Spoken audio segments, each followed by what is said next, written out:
Michael Chandler. One of my most favorite topics. I gotta tell you, I miss seeing Chandler, and when I know I'm gonna see Chandler, I get excited about it.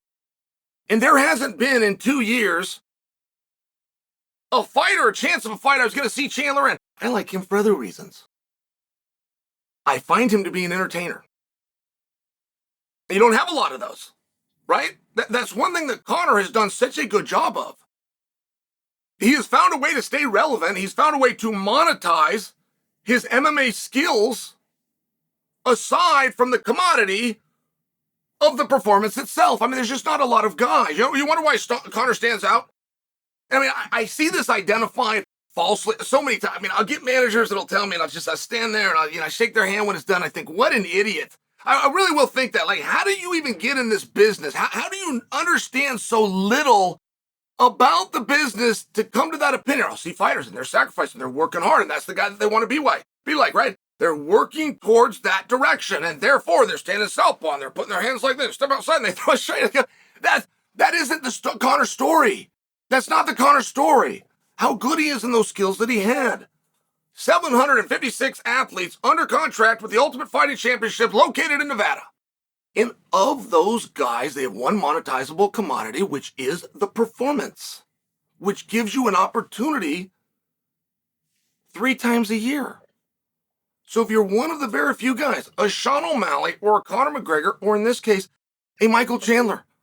Michael Chandler, while not fighting in the last 2 years, has picked up some of the biggest sponsors in the history of the sport.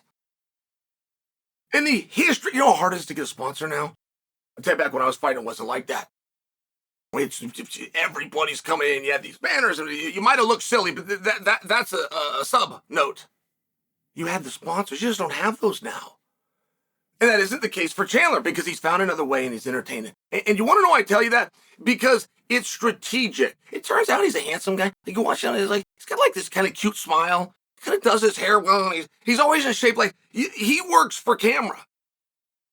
And then he's planning something behind the scenes, and I'm watching him make these moves. But this is a case study.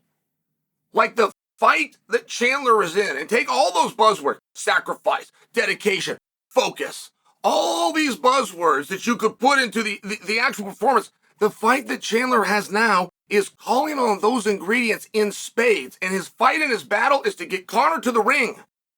It's unlike any fight that we've ever seen. But it's a fight nonetheless. And if you lose your focus, you will lose the fight. If you get distracted, you will lose the fight. If you fall for the mental manipulation of your opponent, you will lose the fight. So I'm observing this from a distance, and I'm watching it very carefully. And Chandler, unlike other guys, will have a plan and a strategy. But like other guys, will have a camera in his face at times that he was not ready, that he was not prepared. So you'll have the strategic side to observe, and then you'll see an authentic, organic side. It's hard to know which is which, because Chandler just did an interview. And even a broken clock is right twice a day. Right? You can accidentally do something brilliant. And I'm wondering which of the two this is. I really am. Chandler does an interview. It is the first time he starts to move off of Conor McGregor. The first time that he starts to move off the mound at all in 2 years. And the way that he did it was to talk about other opponents. And he would talk about the importance. And he would talk about how big they were. And he's talking about how great they would be for his legacy and how much you guys would enjoy them, which is a heel move to start with. All right. But then he says his ideas. They're the worst ideas you could possibly imagine. And that's why I'm wondering if this was brilliant. If this was part of the Michael Chandler strategy, this was awesome. If it was an accident, it was still awesome. I just don't know which of the two it was. He lays out his plan. Guess what Michael Chandler's going to give you? The guy that's promised you Conor McGregor for 2 years. Guess what? Guess what he's going to give you? exchange, he's going to give you a rematch. I mean, can I just stop right there? What? A rematch? A rematch that is not for a world title? What are you possibly talking about? I don't think there's a rematch out there that anybody would want to see for any reason that doesn't happen to be a world title fight. But just hold the thought, right? Because let me finish it. Let me tell you the opponent. One of them was Dustin Poirier. Now, there was no piece of business that was unsettled between Chandler and Poirier. There was no piece of business. There was nothing within the rankings. There was not a controversy. There was not an eye poke that changed the outcome. There was just nothing that was unfinished business to where anybody's going to sit around and go, hey, man, we got to see that fight again. And we got to do what we can do.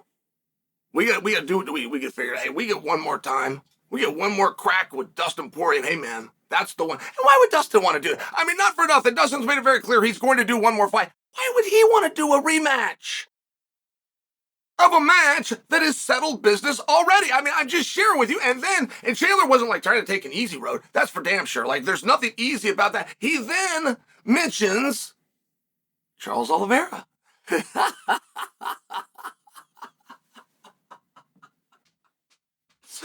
then mentions Charles Oliveira, which again, that is an awesome contest between two awesome athletes. That's already happened.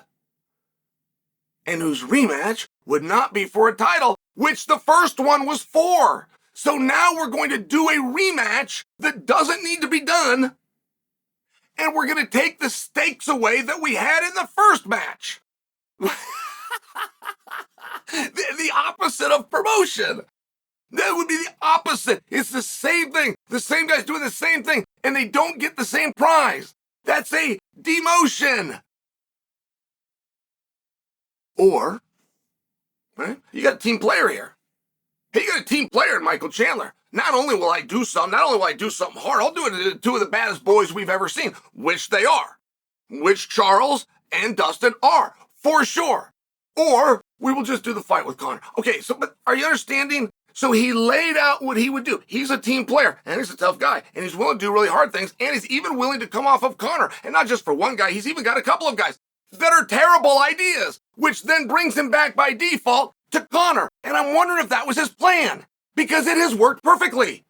There is nothing that, we got to get him off of that and get him over here, right? And we're seeing that in our sport. Like, hey, let's get Jon Jones out of the Stipe fight. Let's bring in Pierre Aspinall. Like, let's change everything because we want to see it so bad. There is nothing about that is remotely close. So when Chandler tells this story, he also lays out the math. He wants your opinion, but he tells you the math. The math is, if you'd rather see this, right?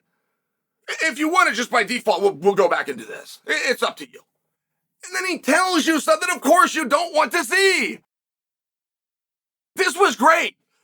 This was the greatest stuff he had. I mean, you want to be sincere about it? Hey, Chael, go in. We can't get Conor McGregor. Okay, great. Hey, Chandler, it's you and Patty Pimblett. Obviously, that would be the match that you make. You want to know one reason you make it? Because they've never fought before.